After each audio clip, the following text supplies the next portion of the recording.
जय श्री कृष्णा। आप सभी लोगों को मेरा प्रणाम। मैं हूं आपकी होस्ट आकांक्षा और आज मैं आपसे बात करूंगी कि यदि आपका धनु लगन या राशि है तो 2024 में प्लैनेट्स की गोचर में क्या स्थिति रहेगी और उसका आपके जीवन में क्या प्रभाव पड़ सकता है। आपको अपने करियर में, स्वास्थ्य से रिलेटेड, विवाह और व्यवसाय, संपत्ति, वाहन, इन सब के बारे में हम बात करेंगे। कौन सा समय आपके लिए अच्छा है, कब आपको सावधानी रखनी है।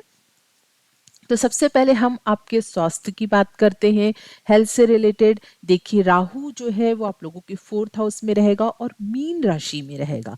तो यहाँ पर ये राहु जो है वो लंग्स से रिलेटेड प्रॉब्लम दे सकता है, कुछ जल से रिलेटेड इन्फेक्शन हो सकता है, तो इसका ध्यान रखना है।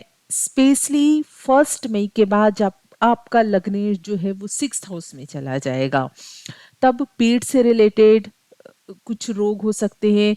और ऑफ कोर्स खाने पीने पे, भोजन में आपको ज़्यादा ध्यान देना पड़ेगा क्योंकि राहु 4th हाउस में है और जो है वो जल तत्व राशि में है। तो यहाँ पर ये मेंटली भी डिस्टर्ब कर सकता है, तनाव भी दे सकता है, सीने में तकलीफ दे सकता है, मनोबल आपका कम कर सकता है और पैर में चोट भी आपको लग सकती है। तो एक्चुअली ऑफ कोर्स ये डिपेंड करता है कि आपकी दशा अंतर्दशा क्या है। यदि राहु की या केतु की दशा अंतर्दशा है तो प्लीज विशेष ध्यान रखें, तब ये हेल्थ इश्यूज होने के ज्यादा इशू दिखते हैं। और जब गुरु आपके 6th हाउस में आ जाएंगे तब हम सभी को जो है वो विशेष ध्यान रखना पड़ेगा यदि हम धनु लगन के हैं या धनु राशि के हैं, क्योंकि हमारा जो लग्नेश होगा वो जो होगा वो 6th हाउस में चला जाएगा। अब जो है हम बात करते हैं कि संपत्ति और वाहन हम कब खरीद सकते हैं। देखिए, वैसे तो संपत्ति और वाहन हम ऑफ कोर्स 1 ईयर में कभी भी खरीद सकते हैं और उसके योग जरूर बनते हैं, लेकिन मैं यहाँ पर आपको स्पेसिफिक जो है समय बताऊंगी कि आपके लिए कब अच्छा हो सकता है। देखिए, यहाँ पर सबसे पहली बात तो है ये है कि संपत्ति और वाहन लेते समय बहुत केयरफुल रहे, स्पेशली यदि आप पुराना लेते हो, क्योंकि राहु 4th हाउस में है। राहु केतु की अगेन मैं बोल रही हूँ दशा अंतर्दशा है, तो वो जिस हाउस में रहते हैं उसमें जरूर प्रभाव डालते हैं। तो आपको और ज्यादा केयरफुल रहना है, स्पेशली अगर आप पुराना वाहन लेते हो तो उसमें धोखा हो सकता है। पुरानी संपत्ति मतलब सब कुछ अच्छे से देखकर आपको लेना है, ये तो आपको पहले याद रखना है क्योंकि राहु 4th हाउस में है। स्पेशली अगर 1 मई की बात करते हो तो और भी ज्यादा ध्यान रखना है आपको। क्यों? क्योंकि गुरु जो कि खुद 4th हाउस के मालिक है वो आपके 6th हाउस में गोचर करने लगेंगे, तो इस बात को आपको ध्यान रखना है। वैसे अगर आपको लेना ही है तो संपत्ति लेने के लिए यहाँ पर अगर आपको जो है वो वाहन खरीदना है तो वाहन अगर आप लेते हो तो अप्रैल, अगस्त और सितंबर, ये 3 मंथ जो है वो आपके लिए बहुत पॉजिटिव है। यदि आप संपत्ति लेते हो कोई भी, तो उसके लिए आपको जो है वो फरवरी, अप्रैल, अगस्त एंड सितंबर, ये पीरियड जो है वो बहुत अच्छा है।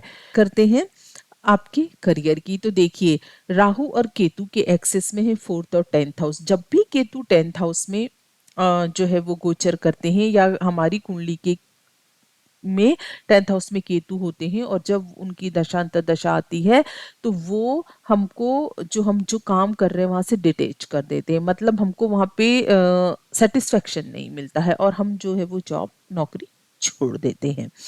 तो केतु की रहने की वजह से यहाँ पर नौकरी में उतार चढ़ाव जो है वो आपको देखना पड़ सकता है। उसका रीजन यही होगा कि आपको सेटिस्फेक्शन नहीं होगा, आप डिटेच हो जाओगे, आपका मन नहीं लगेगा और आप नौकरी छोड़ भी सकते हो। यहाँ पर एक एडवाइस दी जाती है, जब तक न्यू नौकरी ना मिले तब तक जो है वो पुरानी नौकरी ना छोड़ें। यहाँ पर जो है वो पीरियड जो है मतलब आप जब ये नौकरी छोड़ने की स्थिति बन सकती है वो अप्रैल से अगस्त के बीच बनती है। तो यही है कि इस समय ऐसा हो सकता है, तो अच्छी नौकरी मिलने पर आप जरूर छोड़ सकते हैं पुरानी नौकरी, कोई प्रॉब्लम नहीं है नौकरी छोड़ने में। लेकिन वही सिर्फ ऐसे ही क्योंकि मन नहीं लग रहा है इसलिए ना छोड़ें।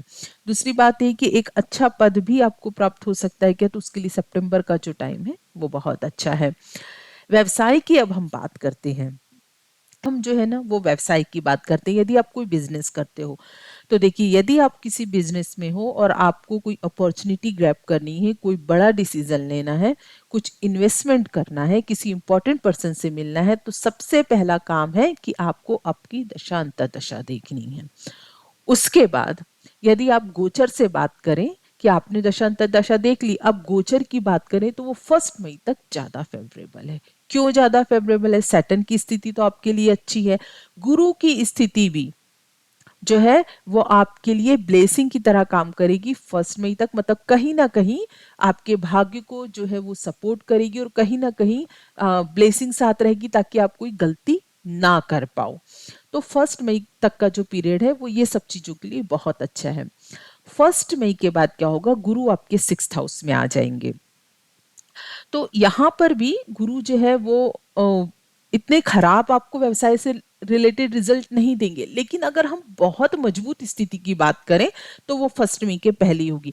यहाँ पर क्या प्रॉब्लम हो जाएगी कि राहु केतु जो है केंद्र में जो जाकर बैठे हैं, तो यहाँ पर ये हो सकता है कि गुरु जब 6th हाउस में आ जाए तो राहु अपने आप में बहुत स्ट्रांग हो जाएंगे और फिर आप कोई गलत डिसीजन ले सकते हो।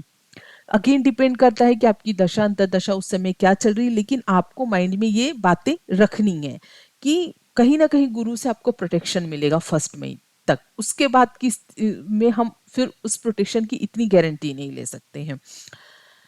तो कुल मिला के बात यही है कि 1 मई के बाद भी अगर आपको कोई डिसीजन लेना है तो आपको सावधानी से लेना है ना, सब कुछ देख कर ही लेना है, क्योंकि राहु केतु की वजह से नहीं तो आपको प्रॉब्लम आ सकती है। लेकिन ऑफ कोर्स शनि की जो स्थिति है वो आपको बहुत कर्मठ बनाएगी, आपको बहुत पराक्रमी बनाएगी, आप कुछ बहुत अच्छा करना चाहोगे।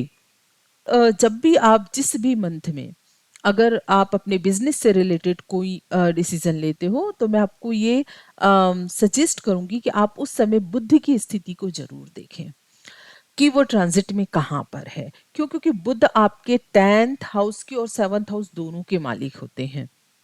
तो मतलब जब भी आपको कोई डिसीजन लेना होगा तो आप ये गुरु की, राहु केतु शनि की तो स्थिति देखेंगे, आपको बुध की स्थिति भी देखना है उस मंथ में कैसी, उसके बाद ही आपको जो है व्यवसाय से रिलेटेड कोई मेजर डिसीजंस लेने हैं।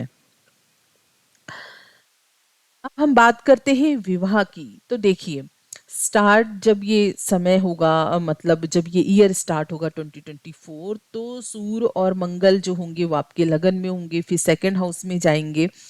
तो यहाँ पर मार्च तक का जो पीरियड रहेगा वो थोड़े से वाद विवाद दिखाता है, मैरिज में तनाव दिखाता है ना, जीवन साथी के जो हेल्थ में है उसको भी इशू जो है वो आ सकते हैं। तो आपको जो है विवाह में मतलब ये जो वाद विवाद की स्थितियां हैं या अपने जो गुस्से को है उन सबको आपको कंट्रोल करके चलना पड़ेगा।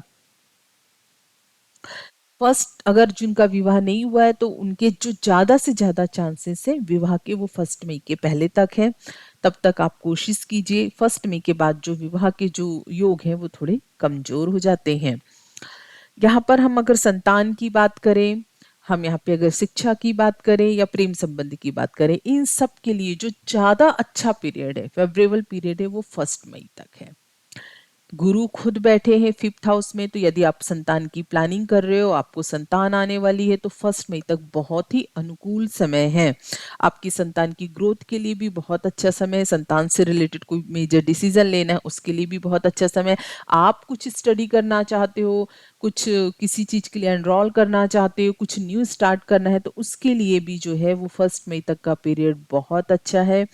प्रेम संबंधों के लिए भी 1 मई तक का पीरियड बहुत अच्छा है। उसके बाद 1 मई के बाद जुपिटर जो है वो 5th हाउस से हट जाएंगे और वो 6th हाउस में हो जाएंगे, तो उसके बाद का पीरियड जो होता है वो इतना पॉजिटिव नहीं है गोचर के अकॉर्डिंग। तो अगेन उसके बाद यदि इन सब चीजों से रिलेटेड डिसीजन लेना है, अपनी दशा अंतर्दशा मंगल की क्या स्थिति रहेगी वो सब देखकर ही आपको फिर जो है वो डिसीजन लेना है।